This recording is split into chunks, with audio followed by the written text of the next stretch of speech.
Hey guys, what's happening? Willie here at the Great Outdoors, out here in the old garage, freezing. It's cold. It's going to warm up today though, quite a bit. It's a drastic warm up. I mean, we started off in the 30s this morning and we're supposed to get up into almost 70. It's like I live in the desert or something. But got some work to do. I got some things to add on to Marie here, the old Triumph Scrambler 400X. Whole lot of names there, a whole lot of things going on. Very, I don't know, 007-ish, you know, it's like 007, you're going to be driving the Scrambler 400X today. How's that feel to it, you know what I'm saying? First thing we got to do, what we're putting on today, we got to get this box off of here, which unlocks simply like that. Then you slide it off of there. Yeah, got the key, get the whole 9 yards there. We'll set that over here for the moment, take the key out of it so it doesn't get broken off by accident. Unfortunately, the part we have to do is the rack we put on has to come back off because this grab bar, the grab bar's got to come off because we bought, this is part number 36TA0035. That's right, the luggage rack kit. It does stick off the back of here quite a bit.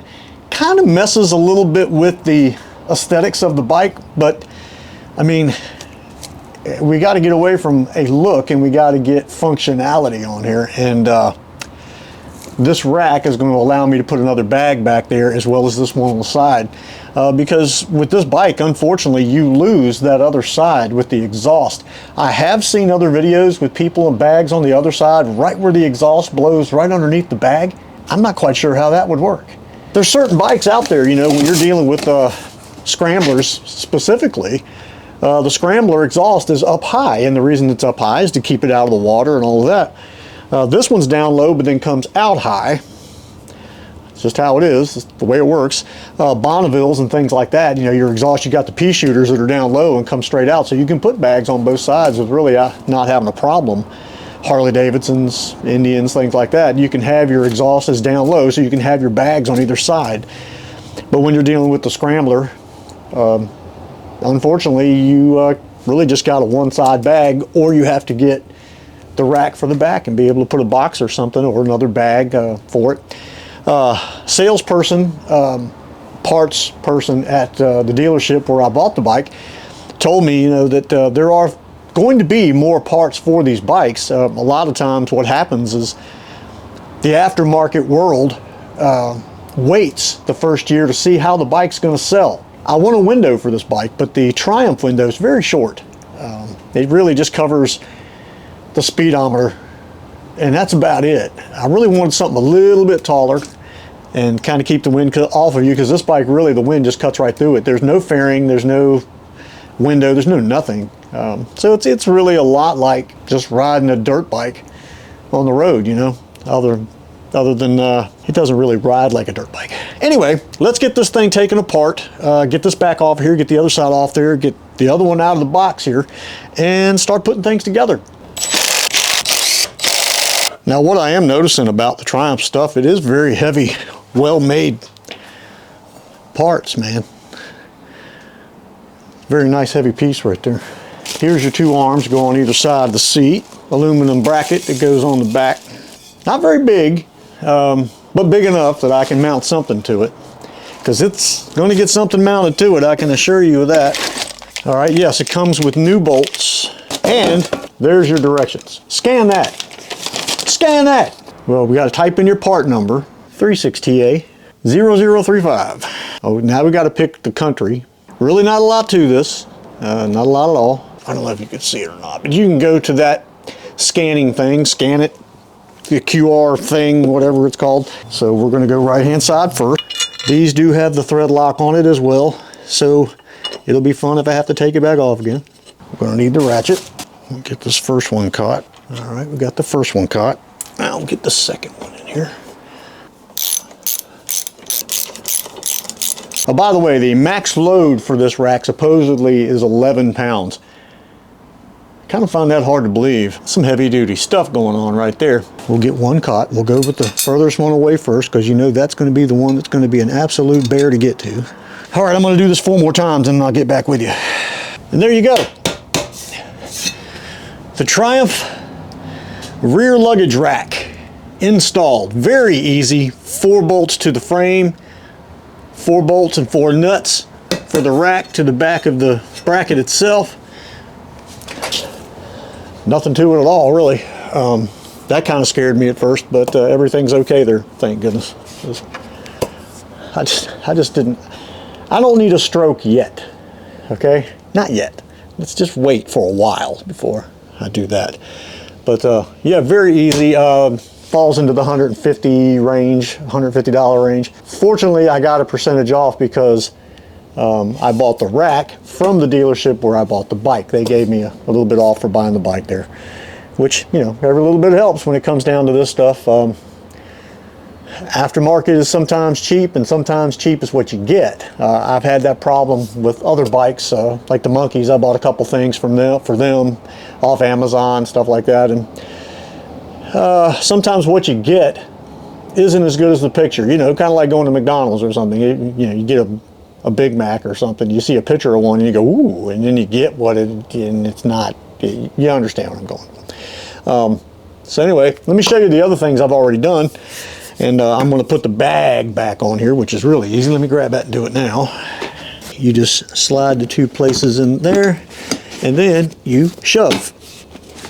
I say what you do is you shove, and it clicks right into place. The bag is on. You take your little rubber protection device there for keeping the water out of your lock mechanism. You don't want that to rust up. There you go. I don't know that I want to put a box on it because that's a permanent kind of fixture, and I would almost prefer to be able to have something on here I can take on and off, which means I might have to go with the Triumph version of their hard bag because I think it just clicks on and off. You just have to go from there. Anyway, let me show you the other stuff I've done. This little USB port and just kind of wire tied it. That's how it's made, actually. I mean, it comes with a bracket where you could put it to one of the 4 holes here, but I didn't want to do that. I just wanted to have it loose in case I need to take it off and replace it quickly. So it wire ties right to the brackets for the handlebar anyway. Also, I can unplug it, and as you can see, I have my battery tender hooked up. And battery tender it's tending to it, okay? It's got it all beefed up, and battery's perfectly ready to go. I also changed the crossbar. The crossbar that Triumph gives you is way down low, down in this area. I've always liked the crossbars to be up a little higher, almost in the bend, because I'm not in it really as much, just before it kind of, because that takes away, it gives you a little bit more rigidity. Also, I've got me a phone holder here. I do not have one of the fancy schmancy ones. This was an Amazon thing that I've used on 2 Monkeys, and it has worked out really well. It is a vibration dampener type, and it's worked really well, so I went ahead and put that on there. I kind of liked the Triumph pad being there, but I mean, I need to utilize this space for these types of things. So this particular charger I have gotten off of Amazon as well, and I use it all the time. I use it on the Monkeys. I've even got it on a bicycle hooked to a battery. Works really well. On-off switch, you can turn it on. 13.4 is what we're charged up to. When I started, this bike was only at 12.1. Put the battery tender on it, now we're at 13.4. And I like the button because then you don't have that constant power drain that kills your battery. So there you go. There's our upgrades.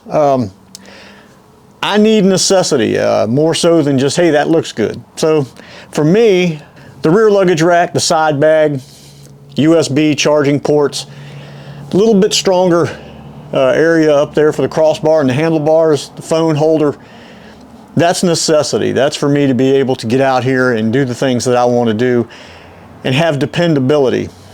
You know, would I like spoked wheels? Yeah, I like spokes better. I'm not a mag fan, but the mag's on here, so I'm going to deal with that.